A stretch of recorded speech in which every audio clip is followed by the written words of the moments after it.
ಯಾರೆಲ್ಲ ಶಾಂತಿದೂತರು ಪೆಹಲ್ಗಾಮಲ್ಲಿ ನಮ್ಮ ಎಷ್ಟೊಂದು ಇನೋಸೆನ್ಸ್ ಮೇಲೆ ಅಟ್ಯಾಕ್ ಆದಾಗ ಮಾತಾಡದೆ ಇದ್ರೋ, ಇವಾಗ ಅವರೆಲ್ಲ ನೀವು ಯುದ್ಧವನ್ನು ಸಂಭ್ರಮಿಸ್ತಿದ್ದೀರಾ ಅಂತಿದ್ದೀರೋ, ಅವರಿಗೆಲ್ಲ ಒಂದು ಮಾತು, ಹೌದು ಸ್ವಾಮಿ, ನಾವು ಹಿಂದೂಗಳು ಯುದ್ಧವನ್ನು ಸಂಭ್ರಮಿಸ್ತೇವೆ. ಪ್ರತಿಯೊಂದು ನಮ್ಮ ಹಬ್ಬಗಳ ಆಚರಣೆ ಯಾಕಿರೋದು ಅಂದರೆ, ದುಷ್ಟ ಶಕ್ತಿಯ ವಿರುದ್ಧ ದೈವಶಕ್ತಿಯ ಗೆದ್ದಿದ್ದರ ಪ್ರತೀಕವಾಗಿ ನಾವು ಹಬ್ಬಗಳನ್ನು ಆಚರಿಸುವವರು.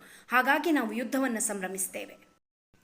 ಹೇಗೆ ನಾವು ಶ್ರೀರಾಮ ರಾವಣನನ್ನು ಸಂಹಾರ ಮಾಡಿದ್ದರ ಪ್ರತೀಕವಾಗಿ ವಿಜಯದಶಮಿಯನ್ನು ಆಚರಿಸ್ತೇವೋ, ಹೇಗೆ ನಾವು ಶ್ರೀಕೃಷ್ಣ ನರಕಾಸುರನನ್ನು ವಧೆ ಮಾಡಿದ್ದರ ಪ್ರತೀಕವಾಗಿ ನರಕ ಚತುರ್ದಶಿಯನ್ನು ಆಚರಿಸ್ತೇವೋ, ಹಾಗೆಯೇ ನಾವು ಈ ದುಷ್ಟ ಭಯೋತ್ಪಾದನೆಯ ವಿರುದ್ಧ ನಮ್ಮ ದೇಶದ ಹೋರಾಟವನ್ನು ಹಬ್ಬವಾಗಿ ಆಚರಿಸ್ತೇವೆ. ಇಂಥ ಒಂದು ಕಠಿಣ ಪರಿಸ್ಥಿತಿಯಲ್ಲೂ ಹೊಲಸು ರಾಜಕೀಯ ಬೇಡ. ಯಾವುದೇ ಪಕ್ಷಕ್ಕಿಂತ ದೇಶ ದೊಡ್ಡದು. ದೇಶ ಇದ್ದರೆ ನಾನು, ನನ್ನಿಂದ ದೇಶ ಅಲ್ಲ. ಹಾಗಾಗಿ ನಾವು ನಮ್ಮ ಸೈನಿಕರಿಗೋಸ್ಕರ ಕಿಂಚಿತ್ತಾದರೂ ಪ್ರಾರ್ಥನೆಯನ್ನು ಸಲ್ಲಿಸೋಣ. ದೇಶದ ಜೊತೆಗೆ ನಿಲ್ಲೋಣ. ಜೈ ಹಿಂದ್, ಜೈ ಭಾರತ್ ಮಾತೆ.